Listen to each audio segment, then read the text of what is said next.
अस्सलाम वालेकुम, कैसे आप सब ठीक हैं? फिट है नई वीडियो के साथ आपकी खिदमत में हाजिर हूँ। एक कमेंट आया था कि डॉक्टर वसीम अपनी इस्लाह कैसे करें, तो सोचा कि इसके ऊपर एक डिटेल वीडियो बना दें कि जिससे लोगों तक मैसेज चला जाए। मैं उस दिन हज़रत वासिफ़ अली वासिफ़ रहमतुल्लाह अलैह की ऑडियो सुन रहा था, तो उसमें वो इरशाद फरमाते हैं, कुरान की आयत पढ़ी कि अल्लाह ताला कुरान पाक में इरशाद फरमाता है, जिसका मफ़हूम है कि जिससे मैं हिदायत दूँ उसे कौन गुमराह कर सकता है, और जिसे मैं गुमराह कर दूँ उसे कौन हिदायत दे सकता है। अब इसी आयत की तशरीह हज़रत ने जो इरशाद फरमाई वो ये है कि जब भी नेकी करो उस नेकी को अल्लाह से मंसूब करो, हिदायत पाते जाओगे। और जब भी गलती करो खुद से मंसूब करो, कभी भी गुमराह नहीं होगा। ये इससे आसान नहीं किया जा सकता इस बात को कि इंसान लाइफ में जब चलता है तो उससे खैर के काम होते हैं अल्लाह के हुक्म से। जब भी अल्लाह की याद आए ना, तो हमेशा ये बात याद रखना कि अल्लाह ने पहले याद किया है तो आपने याद किया, क्योंकि तुम चाह भी नहीं सकते जब तक अल्लाह ना चाहे। तो अपनी नेकी को अल्लाह से जोड़ना कि अल्लाह की तौफीक है, ताकि तकब्बुर ना आए, तो हिदायत का रास्ता खुलता रहेगा, खुला रहेगा, वो दरवाज़ा खुला रहेगा।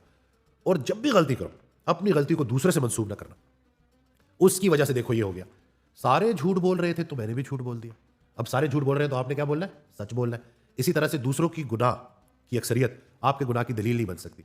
शैतान ने भी तो यही किया था कि उसने जब बाद में जब वो कन्वर्सेशन हुई, उसका मफहूम है कि जब उसने सजदा से मना कर दिया, अल्लाह ने जब उसको हुक्म दिया कि सजदा करो, उसने सजदा नहीं किया, तो बाद में जो उसका मफहूम था कि आपने वो जो वो बात सही तरह से नहीं समझाई, यानी कि वो जो है मेरे दिमाग पे ज़रा कुछ पर्दा आ गया था या इस तरह से ना, तो यानी कि उसने फ़ौरन अपनी गलती अल्लाह पे डाल दी कि आपने मुझे बात नहीं समझाई।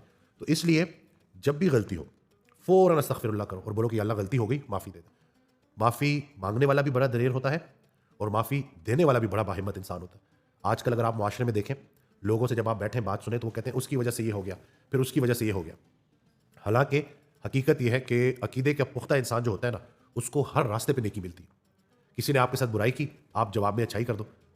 एक ऑडियो में इरशाद फरमाते हैं कि बदी की भी एक अच्छी बात है कि बदी बदी से दूर नहीं होती, नेकी से दूर होती। तो किसी ने अगर आपके साथ बुरा किया तो आपके पास गोल्डन अपॉर्चुनिटी है उसके साथ अच्छाई से पेश आकर उस बदी को दूर करने की। क्योंकि आप देखें ना कि जब लोग आपकी तरफ पत्थर बरसा रहे हो, आपको बुरा भला कह रहे हो, और अगर आपने खामोशी रखी हुई है और सब्र कर रहे हैं और रिएक्ट नहीं कर रहे, तो आप एक बहुत स्ट्रांग पोजीशन में आ जाते हैं।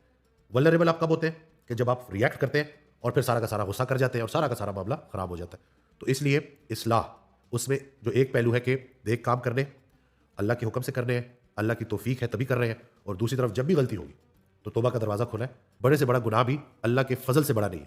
तो जब अल्लाह की वो कुरान की आयत है ना कि मेरी रहमत से जो है ना वो नाउमीद ना होना, तो वो यही है कि जो मर्जी हो जाए, ख्याल आपका अल्लाह की रहमत की तरफ होना चाहिए। और यस, संगत बदले, खुशबू वाले माहौल में रहेंगे तो खुशबूदार होकर निकलेंगे। किसी परफ्यूम की शॉप में जाएं, कुछ ना भी खरीदें तो खुशबू लेके बाहर निकलेंगे। तो इसलिए अच्छे लोगों में बैठें, अच्छे लोगों का जिक्र करें, अच्छी वीडियोस देखें, अच्छी बुक्स पढ़ें, और जितना हो सकता है ना उसको अमल में लेके आएँ, तो मामलात चलते रहेंगे। बस ज़िंदगी गुजारने का कोई और फार्मूला हो ना हो, आजिज़ी सबसे बड़ा फार्मूला है। हर वो इंसान जो अपनी नेकी को अल्लाह से मंसूब करेगा और अपनी गलती को खुद से मंसूब करेगा, उसमें कभी भी तकब्बुर नहीं आ सकता। वो आजिज़ रहेगा और अल्लाह से मदद मांगता रहेगा। वीडियो शेयर करना ना भूलिएगा, चैनल ज़रूर सब्सक्राइब कीजिएगा। अल्लाह हाफ़िज़।